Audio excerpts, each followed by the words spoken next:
إن الحمد لله نحمده ونستعينه ونستغفره ونعوذ بالله من شرور أنفسنا ومن سيئات أعمالنا من يهده الله فلا مضل له ومن يضلل فلا هادي له وأشهد أن لا إله إلا الله وحده لا شريك له وأشهد أن محمدا عبده ورسوله يا أيها الذين آمنوا اتقوا الله حق تقاته ولا تموتن إلا وأنتم مسلمون يا أيها الناس اتقوا ربكم الذي خلقكم من نفس واحدة وخلق منها زوجها وبث منهما رجالا كثيرا ونساء واتقوا الله الذي تساءلون به والأرحام إن الله كان عليكم رقيبا يا أيها الذين آمنوا اتقوا الله وقولوا قولا سديدا يصلح لكم أعمالكم ويغفر لكم ذنوبكم ومن يطع الله ورسوله فقد فاز فوزا عظيما أما بعد فإن أصدق الكلام كلام الله وخير الهدي هدي محمد صلى الله عليه وسلم وشر الأمور محدثاتها وكل محدثة بدعة وكل بدعة ضلالة وكل ضلالة في النار أعوذ بالله من الشيطان الرجيم بسم الله الرحمن الرحيم سبحان الذي أسرى بعبده ليلا من المسجد الحرام إلى المسجد الأقصى الذي باركنا حوله لنريه من آياتنا إنه هو السميع البصير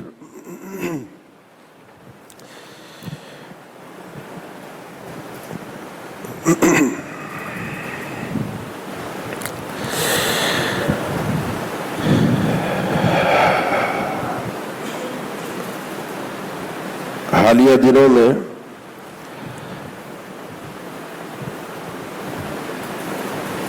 مسجد اقصی اور فلسطین کا معاملہ ہمارے ماحول میں گردش میں رہا. خبریں، اطلاعات، میڈیا اس سے ہمارا خون گرم رہا اور آج صبح کی اطلاعات کے مطابق اسرائیل نے جنگ بندی کا اعلان کر دیا ہے.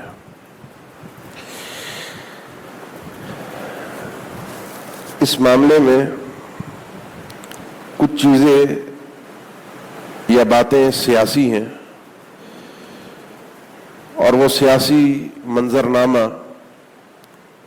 آپ حضرات مجھ سے زیادہ بہتر جانتے ہیں اور کچھ چیزیں اس سرزمین کے حوالے سے شرعی ہیں، دینی ہیں، جن کا مفہوم یا ان کی تصویر کشی ہمارے سامنے صحیح انداز میں عام طور پر نہیں کی جاتی. یہ سرزمین ہمیں سے کوئی اور مفاد نہیں ہے، ہمیں اس سے محبت ہے، کیونکہ یہاں پر کسی اور کے نہیں ہمارے انبیاء آئے ہیں جن سے ہم محبت کرتے ہیں، جن سے ہماری عقیدت ہے، جن پر ہمارا ایمان ہے کہ وہ اللہ کے پیغمبر ہیں، وہ رسالت لے کر آئے، وہ اللہ کے اس فریضے کو کما حقو سر انجام دیتے رہے. یعنی یہ وہ سرزمین ہے جسے اللہ تعالیٰ نے بابرکت بنایا ہے. سبحان الذی اسری بعبدہ لیلا من المسجد الحرام الی المسجد الاقصی الذی بارکنا حولہ. وہ مسجد اقصی جس کے آس پاس کے حصے کو ہم نے بابرکت بنایا ہے. اور جتنی تفاسیر ہیں آپ اٹھا کر دیکھ لیجئے، ایک نقطہ آپ کو اس میں ضرور ملے گا کہ اس سرزمین کے بابرکت ہونے کا اہم ترین جو اس میں مقصد رہا ہے وہ ہے انبیاء کی بعثت. یہ سرزمین سمجھیں کہ انبیاء سے بھری ہوئی ہے. اور ابراہیم علیہ السلام کے بعد سے لے کر ایک تسلسل رہا ہے اس سرزمین پر انبیاء کے آنے کا، وحی کا مستقل اس سرزمین پر آنا، اللہ کی مدد اور نصرت کا مستقل اس سرزمین پر اترنا، اس کو چن لیا اللہ نے۔ اسی لیے اس کا پہلا نام تھا بیت المقدس یا مقدس، بیت المقدس یا مقدس، بڑی پاکیزہ سرزمین، بابرکت سرزمین، مقدس سرزمین۔ پھر قرآن مجید میں جب سے اس کا تذکرہ ہوا مسجد اقصیٰ کے حوالے سے، تو اس کے بعد سے اس کا نام عام طور پر پھر مسجد اقصیٰ کے طور پر لیا جانے لگا۔ مسجد اقصیٰ وہ مسجد ہے جس کی فضیلت احادیث میں آئی ہے، جو بابرکت سرزمین کے اندر موجود ہے۔ اور بیت المقدس عام طور پہ اس پورے حصے کو کہا جاتا ہے جس کو آج کے دور میں یروشلم کے نام سے تعبیر کیا جاتا ہے، اس شہر کو۔ یہ پورا حصہ، یہ جگہ، یہ بابرکت ہے۔ مسجد اقصیٰ کا جو احاطہ تھا، جو ایک حرم تھی، جو ایک حدود تھا، اس کے اندر بھی کئی مساجد بعد میں تعمیر ہوئی۔ جو آپ یہ ایک گولڈن رنگ کا ایک گنبد دیکھتے ہیں، یہ عبد الملک بن مروان کا تعمیر کیا ہوا ہے، وہ ایک الگ سے مسجد تھی۔ اس میں بعد میں اور بھی مسجدیں تعمیر ہوئیں، اس کی تعمیرات مختلف ادوار میں ہوتی رہیں، بلکہ بعض اہل علم نے تو یہ تک لکھا ہے، اللہ کے نبی صلی اللہ علیہ وسلم سے جب یہ سوال ہوا، صحیح بخاری مسلم کی حدیث ہے، سیدنا ابو ذر فرماتے ہیں میں نے اللہ کے نبی سے سوال کیا، ایو مسجد وضع فی الارض اول، زمین پر سب سے پہلی وہ جگہ کون سی ہے جہاں رب تعالیٰ کی عبادت کرنے کے لیے وہ جگہ مقرر کی گئی ہو، جس کو مسجد کہا گیا ہو۔ ایک مسجد کا تصور ہمارے اسلام میں ہے اور ایک عبادت گاہ کا تصور پہلے سے چلا آ رہا ہے۔ اللہ کے نبی صلی اللہ علیہ وسلم نے فرمایا المسجد الحرام، یہ مسجد حرام ہے جس کو سب سے پہلے اللہ کی عبادت کے لیے بنایا گیا ہے۔ پھر میں نے فرمایا اللہ کے نبی اس کے بعد، آپ نے فرمایا اس کے بعد مسجد اقصیٰ۔ مسجد اقصیٰ اس لیے کہ وہ اقصیٰ کہتے ہیں دور کی جگہ کو، عربی زبان میں دور کی جگہ کو، دور کی چیز کو اقصیٰ کہا جاتا ہے۔ یہ مسجد حرم سے، مکہ سے، بیت اللہ سے دور ہے بنسبت مدینہ کے یا دیگر عرب کے لوگوں کے۔ عرب کا قبائل، عرب کے لوگ عام طور پر اسی سرزمین پر آباد تھے۔ فلسطین یا سرزمین شام جس کو کہا جاتا تھا اس دور میں، وہاں پر اتنے عرب اس وقت آباد نہیں تھے۔ تو اس وجہ سے مسجد اقصیٰ ہے۔ آپ نے فرمایا دوسرے نمبر پر مسجد اقصیٰ ہے۔ میں نے پوچھا ان دونوں کے درمیان وقت کتنا تھا، پہلے کی اور دوسرے کی تعمیر میں؟ آپ صلی اللہ علیہ وسلم نے فرمایا 40 سال کا عرصہ۔ 40 سال پہلے مسجد حرام تعمیر ہوئی، 40 سال کے بعد مسجد اقصیٰ۔ کس نے تعمیر کی؟ آپ اگر شروعات میں جائیں تو آثار میں آپ کو یہ بھی ملے گا کہ اس کو سب سے پہلے زمین پر فرشتوں نے تعمیر کیا، ان دونوں مسجدوں کو۔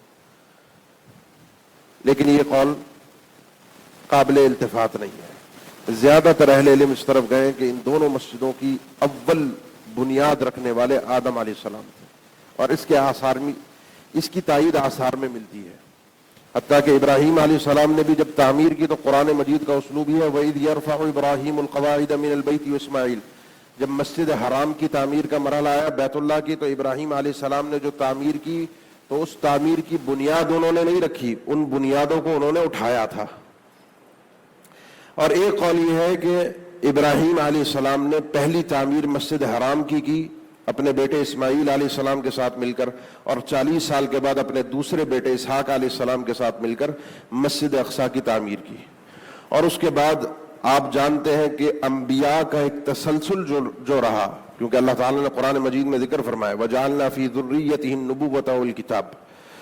اس کے بعد ابراہیم علیہ السلام کے آنے کے بعد جتنے انبیاء آئے ہیں اور جتنی کتابیں نازل ہوئی ہیں وہ ساری کی ساری ابراہیم علیہ السلام کی اولاد میں اللہ نے رکھی ہیں۔ کسی کی اور نسل سے کوئی نبی نہیں آیا، یہ ایک اور شرف تھا ابراہیم علیہ السلام کے لیے۔ اور جتنے انبیاء آئے ہیں سوائے محمد الرسول اللہ صلی اللہ علیہ وسلم کے، وہ بنی اسماعیل میں سے تھے، باقی سارے بنی اسرائیل میں سے تھے۔ اور بنی اسرائیل اللہ کے نبی یعقوب علیہ السلام کا ایک لقب تھا، یا ان کا دوسرا نام تھا۔ اسحاق علیہ السلام ابراہیم علیہ السلام کے بیٹے اور ان کے بیٹے یعقوب علیہ السلام۔ اس کے بعد جو تسلسل رہا ہے انبیاء کا وہ ان کی نسل میں رہا ہے۔ اس لیے یہاں ایک مفاہیم کی جو درست کرنے کی، ان کو سمجھنے کی ضرورت ہے، وہ یہ ہے کہ لفظ اسرائیل جو ہے یہ عربی زبان میں اس کا ترجمہ اگر کیا جائے، مفہوم سمجھا جائے، تو اس کا معنی ہے اللہ کا بندہ. اسرائیل یہ دو الگ الگ لفظ ہیں، اور یہ یعقوب علیہ السلام کا نام تھا. ہمارے بعض احباب دوست جو یہودیوں کی حرکتیں ہیں، جو ان کے معاملات ہیں، ان کو دیکھ کر چونکہ انہوں نے نام بھی بڑا چن کر رکھا اپنے ملک کا اسرائیل، تو جب وہ گالیاں دیتے ہیں، بعض لوگوں کو میں نے بد دعائیں کرتے ہوئے بھی نماز میں سنا. آج کل قنوت نازلہ کی جا رہی تھی تو وہ اسرائیل کے اوپر بد دعائیں کر رہے تھے. ان کا مقصود تو وہ ملک اور شہر تھا، ان کا مقصود یعقوب علیہ السلام نہیں تھے، لیکن چونکہ اصل نام یہ یعقوب علیہ السلام کا ہے. آپ سوچیں، غور کریں، اگر کوئی شخص کسی ایسی جگہ کا نام جو اس کی نہ ہو، یا غلط جگہ ہو، خراب جگہ ہو، گندی جگہ ہو، اور اس جگہ کا نام کسی ہماری محبوب شخصیت کے نام پر رکھ دے، اس کا نام کوئی ابو بکر رکھ دے، کوئی عمر رکھ دے، کوئی محمد رکھ دے، تو ہمیں پھر بھی اس نام کے حوالے سے اس جگہ کو برا بھلا کہنے کی اجازت نہیں ہے. میں اس لیے عرض کرتا جا رہا ہوں، ان لوگوں کی حرکتوں کی وجہ سے ہمارے دل میں انبیاء کا تقدس کم ہو جاتا ہے. یہ ہمارے انبیاء تھے، ہماری ان سے عقیدت ان سے بڑھ کر ہے. یہ تو بدبخت ہے، انہوں نے تو انبیاء کو مارا ہے، انہوں نے تو انبیاء کو قتل کیا ہے. یہ تو قرآن نے ان کو بار بار، اللہ نے ان کو ذلیل و رسوا کیا کہ تم اتنے اللہ کے محبوب اور برگزیدہ بنتے ہو، تم اپنے آپ کو اتنا پاک باز سمجھتے ہو، تم تو انبیاء کو قتل کرتے رہے ہو. تم تو اگر یہ دعویٰ کرتے ہو کہ تمہیں اس آخری نبی پر ایمان لانا تھا، قل فلم تقتلون انبیاء اللہ من قبل ان کنتم مؤمنین، اس سے پہلے انبیاء کو تم قتل کرتے رہے، ان کا مذاق اڑاتے رہے، تم تو وہ نسل ہو. انبیاء کا احترام ہم نے کرنا ہے، اس لیے اس لفظ کا احترام کیجئے. یہ اسرائیل ان کا نام، ان کے ملک کا نام نہیں ہے، یہ یعقوب علیہ السلام کا لقب تھا. اس کو برا بھلا مت کہیے. جو کہنا ہے، جو لان تان کرنی ہے، جو بد دعا کرنی ہے، وہ ان لوگوں کا نام لے کر کیجئے، ان کا نام لیجئے، یہودیوں کا نام لے کر کیجئے. تو یہ 40 سال کی مسافت تھی. ابراہیم علیہ السلام نے تعمیر کیا ہو یا آدم علیہ السلام نے تعمیر کیا ہو، یہ اس دور کے بعد سے انبیاء کا مسکن اور مأویٰ رہی یہ جگہ. حتیٰ کہ اللہ کے نبی صلی اللہ علیہ وسلم کو معراج کے موقع پر آسمانوں سے اسی جگہ سے لے جایا گیا. آپ نے فرمایا کہ جب میں براق پر بیٹھا، صحیح مسلم کی حدیث ہے، اس کے آپ نے مواصفات بیان کیے، وہ کس طرح کا وہ سواری تھی اور کس طریقے سے میں وہاں تک پہنچا. فرمایا میں نے اسی حلقے کے ساتھ، اسی کڑے کے ساتھ اپنے اس براق کو باندھا جس کڑے کے ساتھ انبیاء اپنی سواریاں باندھا کرتے تھے. اور میں پھر اس مسجد کے اندر داخل ہوا، میں نے 2 رکعت پڑھی، وہ جو امام الانبیاء کا آپ کو لقب ملا. فرماتے میں باہر نکلا، اور باہر نکل کر جبرائیل انتظار میں تھے. انہوں نے میرے سامنے 2 پیالے پیش کیے، ایک میں شراب تھی، ایک میں دودھ تھا. میں نے دودھ لے لیا. دودھ لینے کے بعد جبرائیل علیہ السلام نے فرمایا آپ نے فطرت کو اختیار کیا، اور فرمایا ثم عرج بی الی السماء، پھر مجھے وہ لے کر یہاں سے آسمانوں کی طرف گئے. بڑی بابرکت سرزمین تھی، بڑی ہیبت والی سرزمین ہے. آج بھی یہ لوگ انہی چیزوں کی تلاش میں، ایک تاریخ ہے ان کی یہود کی کہ ہماری یہ سلطنت واپس اس وقت آئے گی جب وہ ہمیں تابوت سکینہ ملے گا، جس کا تذکرہ قرآن میں بھی ہے. وہ اسی کی تلاش میں کھدائیاں اور وہ سب کچھ آج بھی ان کا جاری ہے. حقیقت میں وہ تخیلاتی زندگی نہیں گزار رہے، وہ حقیقت میں اپنی حکومت کو واپس حاصل کرنے کے لیے محنت اور کوشش کر رہے ہیں. اس کے بعد اس کی تعمیر سلیمان علیہ السلام نے بھی کی تھی، جس کا تذکرہ سنن نسائی میں ہے، مسند احمد میں ہے. انہوں نے بھی اس کو دوبارہ تعمیر کرا. قرآن مجید میں بھی اس کے اشارے ملتے ہیں. اور جب انہوں نے اس مسجد کو تعمیر کیا، یہ بھی اس مسجد کی ایک فضیلت ہے، تو انہوں نے اللہ تعالیٰ سے لما فرغ سلیمان ابن داؤد علیہ السلام من بناء بیت المقدس، جب انہوں نے اس تعمیر کو مکمل کیا تو اللہ سے 3 دعائیں کی سلیمان علیہ السلام نے. سنن نسائی مسند احمد کی صحیح حدیث ہے. ایک دعا یہ تھی حکمن یصادف حکمہ، اللہ مجھے فیصلہ کرنے میں ایسی صلاحیت دے دے اور ایسی توفیق دے دے کہ میرا جو فیصلہ ہو لوگوں کے درمیان وہ وہی فیصلہ ہو جو تیرا آسمانوں پر ہے، میں غلط فیصلہ نہ کروں لوگوں کے درمیان. وَمُلْكًا لَا يَنبَغِي لِأَحَدٍ مِّن بَعْدِي، اللہ مجھے ایسی بادشاہت ملے جو میرے بعد کسی کو نہ حاصل ہو. اور تیسری چیز جو انہوں نے دعا کی، اے اللہ وَأَنَّهُ لَا يَأْتِي أَحَدٌ لَا يُرِيدُ إِلَّا الصَّلَاةَ فِيهِ إِلَّا خَرَجَ مِن ذُنُوبِهِ كَيَوْمِ وَلَدَتْهُ أُمُّهُ، اللہ جو بھی اس مسجد میں آئے اور اس کے آنے کا مقصد یہ ہو کہ اس مسجد میں نماز پڑھنے کے لیے آ رہا ہے، تو میں یہ دعا کرتا ہوں اللہ وہ اس مسجد سے جب نماز پڑھ کے نکلے تو اس حال میں نکلے کہ گناہوں سے پاک صاف اس طریقے سے ہو چکا ہو جیسے آج ہی اس کی ماں نے اس کو پیدا کیا ہے، آج ہی اس دنیا میں آیا ہے۔ آپ صلی اللہ علیہ وسلم نے اس کے بعد ارشاد فرمایا فقط اعطی اثنتان منہما ان 3 دعاؤں میں سے شروع کی 2 دعائیں تو اللہ نے ان کی قبول کر لی تھیں، ان کو اسی وقت بتا دیا تھا، وہ ہم نے دیکھ بھی لیا، لیکن فرمایا وَأَرْجُو، اور میرے امید یہ ہے اللہ سے، یہ ہے محبت، یہ ہے انسان کی عقیدت، یہ نہیں کہ میری مسجد یا میرا تعلق بیت اللہ سے ہے، میں مسجد نبوی والا آدمی ہوں، میرے تو نبی محمد رسول اللہ صلی اللہ علیہ وسلم ہے تو لہذا میرے لیے مکہ اور مدینہ ہے۔ آپ صلی اللہ علیہ وسلم نے فرمایا میری اللہ سے اب خواہش یہ ہے، امید یہ ہے، اللہ سے آرزو یہ ہے کہ اللہ ان کو وہ تیسری چیز بھی عطا کر دے، اور شاید کر بھی دی ہو، کہ وہاں پر نماز پڑھنے والا بیت المقدس میں اپنے گناہوں سے پاک صاف ہو کر ایسے نکلے جیسے آج اس دنیا میں آیا ہے۔ یہ ایک تاریخ رہی ہے، ایک بڑی بابرکت سرزمین رہی ہے، اس کے ساتھ اسی لیے سب کا تعلق جڑا ہوا ہے، سب کی، یعنی جتنے آسمانی مذاہب ہیں اور جو بھی ملت ابراہیمیہ میں سے ہیں، آسمانی مذاہب کچھ ابراہیم علیہ السلام سے پہلے کے بھی ہیں، لیکن سب کا تعلق اس سرزمین کے ساتھ بڑا گہرا جڑا ہوا ہے، اور ہماری محبت اور عقیدت بھی سرزمین کے ساتھ ہے۔ اور اسی لیے اللہ کے نبی صلی اللہ علیہ وسلم نے فرمایا تھا کہ قیامت سے پہلے ان بین یدی الساعہ 6 چیزیں ہوں گی قیامت سے پہلے، جن میں دوسرے نمبر پر آپ صلی اللہ علیہ وسلم نے فرمایا ثم فتح بیت المقدس، یہ علاقہ فتح ہوگا، بیت المقدس کا علاقہ فتح ہوگا، مسلمانوں کے ہاتھ میں آئے گا۔ اس وقت یہ اللہ کے نبی صلی اللہ علیہ وسلم کی بعثت کے وقت یہ علاقہ عیسائیوں کے پاس تھا، اور سن 16 ہجری میں عمر ابن خطاب رضی اللہ تعالیٰ عنہ امیر المؤمنین، اللہ نے ان کو یہ سعادت بخشی، یہ علاقہ فتح ہوا، یہ خود وہاں چل کر گئے، اور وہاں جا کر انہوں نے 2 کام کیے، وہاں نماز بھی پڑھی اور اس مسجد کی خود صفائی بھی کی، وہاں پر جھاڑو بھی دی امیر المؤمنین نے۔ ان کے ساتھ صحابہ کا ایک وفد گیا تھا، ابو عبیدہ بھی ان کے ساتھ تھے، سعد ابن ابی وقاص بھی، بڑے بڑے صحابہ ان کے ساتھ چلے تھے، اور وہاں پر جا کر انہوں نے پوری معاہدہ کیا تھا مسالمت کا وہاں کے لوگوں سے، تم یہیں رہو گے، یہاں حکومت مسلمانوں کی ہوگی، کسی کو کچھ نہیں کہا جائے گا، کسی کو نہیں مارا جائے گا، جو نکل کر جانا چاہے وہ جائے، ہم کسی کو تنگ نہیں کریں گے۔ معاہدہ ہوا، مسالمت ہوئی، وہاں پر رہے، مسلمانوں کی حکومت قائم رہی، پھر ایک تاریخ چلتی رہی، پھر یہ مغلوب ہوا، پھر صلاح الدین ایوبی کا ایک دور آیا، یہ تاریخ ہے۔ اب جو تاریخ ہے اس میں زیادہ سیاسی منظرنامہ ہے، بہت ساری سیاسی مداخلتیں ہیں، بہت سارے ملکوں کے مفادات ہیں، بہت ساری چیزیں ہیں۔ میں بس آخر میں یہ مختصر سی ایک تاریخ ذکر کر کے اس جگہ کی محبت، اس سرزمین سے ایک تعلق جو ہمارا ہے اس کو اپنے دل میں بیدار کرنے کے بعد 3 باتیں آپ سے عرض کرنا چاہتا ہوں آخر میں۔ نمبر 1، چند مفہوم جو ہمیں، کیونکہ ہمارا یہ آج کل سوشل میڈیا کا دور ہے، 2021 میں ہمارے میڈیا نے، سوشل میڈیا نے اس چیز کو اٹھا دیا، الفاظ پہ میرے غور کیجئے گا، اس چیز کو اٹھا دیا۔ ہم نے ریلیاں بھی نکالی، اور ریلیاں نکالنے والوں میں، جلسے جلوس کرنے والوں میں، احتجاج کرنے والوں میں وہ لوگ بھی شامل تھے جن کا شاید بظاہر اسلام سے ان کو چڑی ہو، نفرت ہو، اسلام سے ایک دشمنی ہو، وہ لوگ بھی شامل تھے، بڑی قابل غور بات ہے۔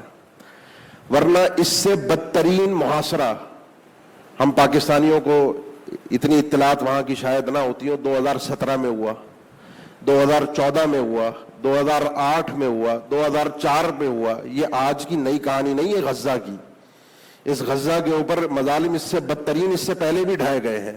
ابھی تو کوئی 100-150 میزائل ادھر سے ادھر مارے گئے تھے، یعنی فلسطین کی جانب سے، ان کے علاقے سے، جس سیاسی تنظیم نے مارے، نہ ان کی حکومت، نہ ان کا کوئی لینا دینا۔ 100-150، اس سے پہلے ہزاروں کی تعداد میں میزائل جا چکے ہیں یہاں سے، اور یہاں سے اس سے زیادہ آ چکا ہے معاملہ۔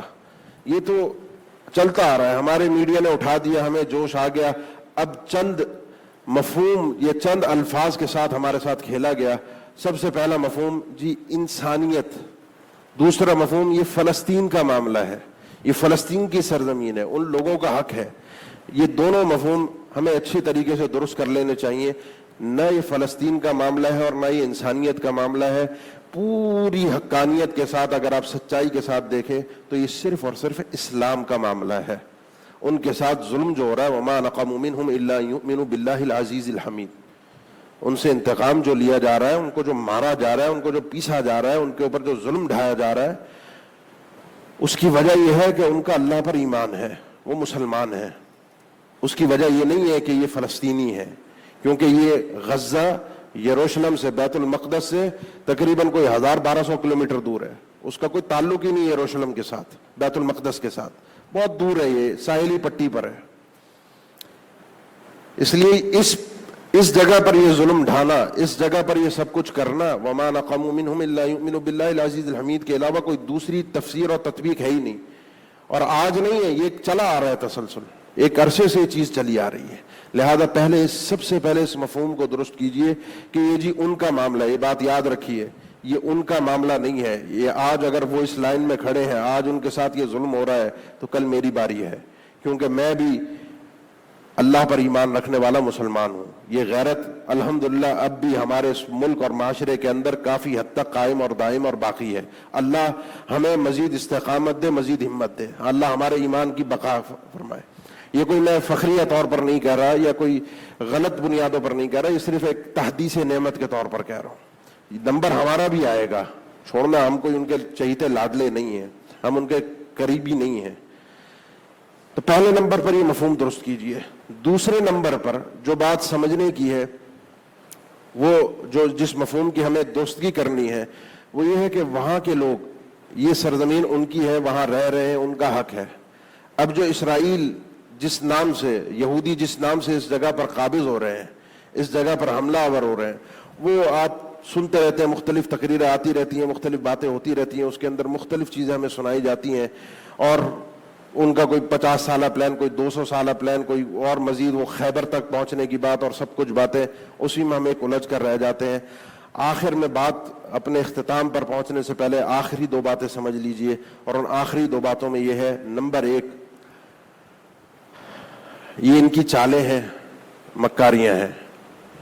یہ ظلم ڈھاتے ہیں، ڈھاتے رہیں گے، یہ تسلسل رکنے والا نہیں ہے. بیت المقدس فتح ہونا تھا قرب قیامت کی نشانیوں میں سے بیت المقدس. شام کے حوالے سے بہت ساری احادیث ہیں، شام کی فضیلت میں بہت ساری احادیث ہیں. ایمان کا شام سے، شام کا علاقہ بیت المقدس اس دور میں شام شمار کیا جاتا تھا. یعنی فلسطین اور شام، یہ 2 الگ الگ ملک اب ہمارے سامنے یہ الگ الگ ہو گئے ہیں. لیکن نبی صلی اللہ علیہ وسلم کے دور میں، پرانی تاریخ میں، یہ پورا علاقہ شام اور مصر ایک الگ علاقہ تھا، شام پورا ایک الگ علاقہ تھا، جس میں فلسطین کا علاقہ بھی شامل تھا. اس کے فضائل موجود ہیں، اس کی ایک الگ سے حیثیت موجود ہے. لیکن قرب قیامت کی نشانیوں میں سے کوئی ایسی حدیث صراحت کے ساتھ نہیں ملتی کہ جس میں یہاں پر کسی قبضے کا یا اس کی فتح کا کوئی تذکرہ مجھے ملا ہو. ہاں اتنا ضرور ہے کہ دجال کے حامی یہ یہودی ہوں گے، دجال کا ساتھ دیں گے. اسی سرزمین شام پر، باب لد نامی جگہ پر، عیسیٰ علیہ السلام اس دجال کو قتل کریں گے. یہ سرزمین وہی ہوگی. اب وہاں کے کیا احوال بنیں گے، کیا حالات ہوں گے، یہ اینڈ کے معاملات ہیں. یہ تو ابھی ہم درمیان سے گزر رہے ہیں، ابھی ہم راستے سے گزر رہے ہیں. تو اس میں صرف جو 2 باتیں عرض کرنا چاہ رہا ہوں، ان میں سے پہلی چیز یہ ہے کہ یہ ان کی چالیں ہوتی ہیں، مکاریاں ہوتی ہیں. اللہ نے فرمایا کہ وَقَدْ مَكَرُوا مَكْرَهُمْ عِنْدَ اللَّهِ مَكْرُهُمْ وَإِنْ كَانَ مَكْرُهُمْ لِتَزُولَ مِنْهُ الْجِبَالُ. ان کی یہ اپنی چالیں چلتے ہیں، اللہ کی بھی اپنی تدبیریں ہوتی ہیں، لیکن اللہ نے فرمایا ان کی چالیں ایسی ہوتی ہیں، ایسی سازشیں ہوتی ہیں کہ یہ پہاڑوں کو اپنی جگہ سے ہلا کر رکھ دیں، پہاڑ ان کے سامنے ریزہ ریزہ ہو جائیں. ایسی خطرناک چالیں ہیں، طاقتور چالیں ہیں. یعنی پہاڑ ہل جائے تو میں اور آپ کیا چیز ہے. لیکن اللہ نے ایک چیز یہ واضح فرمائی ہے، وَمَكَرُوا وَمَكَرَ اللَّهُ. یہ بدبخت پہلے بھی چالیں چلتے رہے. عیسیٰ علیہ السلام کو انہوں نے اس وقت قتل کرنے کی کوشش کی، پہنچ بھی گئے قتل کرنے. اللہ نے بھی اپنی تدبیر کی. جیتتا کون ہے؟ اللہ وہ ہے، وَلَا يَحِيقُ الْمَكْرُ السَّيِّئُ إِلَّا بِأَهْلِهِ. جو چالیں چلتا ہے اللہ اسی کی چالوں میں اسے لپیٹتا ہے، اسی میں گھیرتا ہے اور اسی میں مارتا ہے. تو پہلی چیز یہ ہے کہ پریشان نہ ہو، گھبرائیں نہیں. دکھ تکلیف ہوتی ہے، لیکن اللہ کے وعدوں پر یقین رکھیں. اور آخری چیز یہ ہے کہ جو اللہ کے وعدوں پر یقین رکھنا ہے، اللہ کے وعدوں تک پہنچنا ہے، اس راستے کو اختیار کیجیے۔ یہ بھی ایک الگ ایک تفصیلی مضمون ہے، باتیں ہیں، بیان کرنے والے سوشل میڈیا ہے، مساجد ہیں، دروس ہیں، باتیں ہیں، لوگ ہیں، تبصرے ہیں۔ کوئی ہمیں بے غیرت کہہ دیتا ہے، کوئی ہمیں اور کچھ گالم گلوچ کر دیتا ہے، کوئی ہمیں بے ایمان کہہ دیتا ہے، کوئی کچھ کہ تم کچھ نہیں کر رہے، ہم کچھ نہیں کر رہے۔ ہم پھر کیا کریں؟ پھر ہم ریلی نکالیں، پھر ہم جلسے جلوس کریں، پھر ہم اسرائیل کو گالیاں دیں، پھر ہم یہ کر دیں۔ میرے بھائی، میں بھی آج یہاں کھڑے ہو کر ایک سوال کرتا ہوں۔ میں اس موضوع پر کئی دفعہ گفتگو کر چکا ہوں۔ یہ موضوع ہر دفعہ میں جب گفتگو کرتا ہوں تو آپ کو بتا دیتا ہوں، یہ 4-6 مہینے بعد اس طرح کے مضامین دوبارہ پلٹ کر آتے ہیں۔ کبھی کہیں اللہ کے نبی صلی اللہ علیہ وسلم کی گستاخی ہوتی ہے، کبھی یہ فلسطین کا مسئلہ آ جاتا ہے، کبھی کشمیر کا مسئلہ اٹھ جاتا ہے، کبھی کہیں سے کبھی کہیں سے۔ یہ چیزیں چل رہی ہیں، پے در پے ہوتی رہتی ہیں۔ میں بھی آج یہ سوال کرتا ہوں کہ کیا کریں؟ میں کرنا چاہتا ہوں، مجھے بتائے کوئی آ کر میں کیا کروں، عملی طور پر میں کیا کروں؟ اس سوال کا جواب کسی کے پاس نہیں ہے۔ آپ کو برا بھلا کہنے والے، گالیاں دینے والے، آپ کو جوش دلانے والے، اپنے مقاصد کے لیے اس آپ کے جذبات کو استعمال کرنے والے آپ کو بہت ملیں گے ہر چوراہے پر، لیکن اللہ کے سامنے کھڑے ہو کر سرخرو کرنے کے لیے آپ کو صحیح راستہ بتانے والے بہت کم لوگ ملیں گے۔ یہ میں آپ کو اس ممبر کی امانت سے بات کر رہا ہوں۔ میں اپنے حوالے سے کہتا ہوں، مجھے کوئی نہیں بتا سکتا کہ میں کیا کروں، کیونکہ جو ہم حقیقت میں کریں گے یا کرنا چاہتے ہیں یا ہو سکتا ہے یا جو حقیقی علاج ہے، اس کے بارے میں آج کے دور میں ان ممبروں سے بات کی نہیں جا سکتی۔ ورنہ آپ کو بھی معلوم ہے، مجھے بھی معلوم ہے کہ ان ممبروں کا، مساجد کا اور میرا آپ کا کیا حال ہوگا، کیونکہ ہم پہلے ہی دہشت گردی کا لیبل اپنے سر پہ لے کر گھوم رہے ہیں۔ علاج وہی ہے، حل وہی ہے۔ اس تک پہنچنے کے لیے اللہ سے دعا کریں، اور یہ بات یاد رکھیں، یہ کوئی کمزوروں کا ہتھیار نہیں ہے۔ ہر آدمی اپنی ایک اسٹیج پر ہوتا ہے۔ میں ایک محکوم ہوں، میں رعایا ہوں، میرے ہاتھ میں کچھ نہیں ہے، نہ میزائل میرے ہاتھ میں ہے، نہ اسلحہ میرے ہاتھ میں ہے، نہ وہاں پہنچنے کی استطاعت میرے ہاتھ میں ہے، نہ وہاں ان کو جواب دینے کی استطاعت میرے ہاتھ میں ہے۔ جن کے ہاتھ میں ہے یہ انہوں نے کرنا ہے، میں نے کیا کرنا ہے؟ میں اپنی بات کر رہا ہوں۔ میں نے کل اللہ کو اٹھ کر جواب دینا ہے، میں نے اللہ کے سامنے کھڑا ہونا ہے۔ مجھے اگر یہ سمجھ میں آئے کہ ان ریلیوں سے، ان مظاہروں سے 1% بھی اگر کوئی فائدہ ہے، شریعت کے، اللہ کے سامنے کھڑے ہونے کے اعتبار سے، اس دنیاوی اعتبار سے کوئی ایک فائدہ ان فلسطینیوں کو، ان مظلوموں کو، تو میں ساتھ کھڑا ہوں۔ لیکن جو شریعت بتاتی ہے اور جو عقل بتاتی ہے، ان ریلیوں سے کچھ نہیں ہوتا۔ تو آخری چیز اور پہلی چیز جس کو ہم کہتے ہیں کہ جی جب کچھ نہیں بچتا تو یہ ہمیں لوگ، جب بھی ہم نے یہ چیز بیان کی ہے، لوگوں نے تانے ہی دیے ہیں کہ یہ تو جی وہ عورتوں کی طرح چوڑیاں پہننے والی باتیں ہو جاتی ہیں۔ لیکن سچی بات یہ ہے کہ جب انسان بالکل مجبوری کے عالم میں آ جاتا ہے نا، بالکل پس جاتا ہے، مظلومیت کی انتہا تک پہنچ جاتا ہے، اور جب اس کے پاس طاقت نہیں بچتی کہ خود کچھ کر سکے، ورنہ اصل تو ہے تنصر اللہ ینصرکم، تم نے خود اٹھنا ہے، تم نے خود مدد کرنی ہے، تم نے خود ہاتھ اٹھانا ہے، تم نے خود اپنا دفاع کرنا ہے، پھر اللہ تمہاری مدد کرے گا۔ لیکن آخر حد تک جب پہنچ جاؤ تو اس کے بعد آخری چیز جو اللہ نے، سارے انبیاء کی تاریخ اٹھا کر آپ دیکھ لیجئے، سارے انبیاء کی بات کر رہا ہوں، سارے انبیاء کی تاریخ اٹھا کر دیکھ لیجئے، فدعا ربہ انی مغلوب فانتصر، آخری میں یہی ہوتا ہے، اللہ اب کوئی آسرا نہیں ہے، اب کوئی طاقت نہیں ہے، اب کوئی بھروسہ نہیں ہے، تیری ہی مدد ہے، تیرا ہی آسرا ہے، تو ہی نمٹ سکتا ہے، تو ہی جواب دے سکتا ہے۔ اے اللہ، اللہم انا نجعلک فی نحورہم ونعوذ بک من شرورہم، اے اللہ میں مغلوب ہوں، میری مدد فرما دے، اے اللہ میں مغلوب ہوں، میں مظلوم ہوں، اے اللہ تو ظالم سے انتقام لینے والا ہے، اے اللہ تو بدلہ لینے والا ہے۔ یہ مضبوط ترین ہتھیار ہے جسے ہم کمزور ترین چیز سمجھتے ہیں، اور میں سمجھتا ہوں آج کے اس دور میں ہماری ذلت کی ایک بڑی وجہ یہ بھی ہے کہ اللہ کے اوپر بھروسہ کرنا، اللہ سے مانگنے کو، اللہ سے دعا کرنے کو ہم حقیر ترین چیز سمجھتے ہیں، کمزور ترین چیز سمجھتے ہیں، کیونکہ اس میں ہمارے مفادات ہمیں حاصل نہیں ہوتے۔ اللہ کے سامنے اگر ہم نے کھڑا ہونا ہے، اللہ کو جواب دینا ہے، جو کچھ ہم کر سکتے ہیں وہ ہم کریں، صحیح راستوں سے، صحیح طریقوں سے، ان حکمتوں کے ساتھ کہ جہاں پر ہم جو کچھ بھی کر رہے ہیں آج بھی اور نتیجے کے اعتبار سے بھی یہ چیز ہمارے لیے، ہمارے مسلمان بھائیوں کے لیے فائدہ مند ہو، ہمارے لیے، ہمارے مسلمان بھائیوں کے لیے فائدہ مند ہو، نقصان دینا ہو. اور اللہ سے دعا کیجیے. اللہ کے نبی صلی اللہ علیہ وسلم نے بدر کے میدان میں پہنچ کر بھی دعا کی تھی، نوح علیہ السلام نے بھی دعا کی تھی، موسیٰ علیہ السلام نے بھی دعا کی تھی. موسیٰ علیہ السلام یہی بنی اسرائیلی تھے، یہ یہودی تھے، موسیٰ علیہ السلام کے ساتھ تھے. اللہ نے ان کی مدد کی تھی فرعون کے خلاف. فرعون کو غرق کیا تھا، فرعون کو ڈبا دیا تھا، فرعون کو ان کی آنکھوں کے سامنے مارا تھا. یہ کچھ نہیں کر سکتے تھے، یہ مظلوم تھے، پس رہے تھے، ان کو مارا جا رہا تھا. اللہ نے ان کی مدد کی تھی نبی کو بھیج کر، اولو العزم پیغمبر کو بھیج کر. نبی نے اس وقت ان سے یہاں پر اللہ کی مدد کے وعدے کیے اور اللہ کی مدد آئی، لیکن اس کے بعد ان کو کہا کہ اب جب اللہ کی مدد آ گئی ہے تو ان وعدوں کو اب آگے لے کر بڑھو، وہ کام کرو جو اللہ نے کرنے کو کہے ہیں. پھر یہ قوم پیچھے ہٹی تھی، پھر یہ قوم ذلت اور رسوائی کا شکار ہوئی تھی.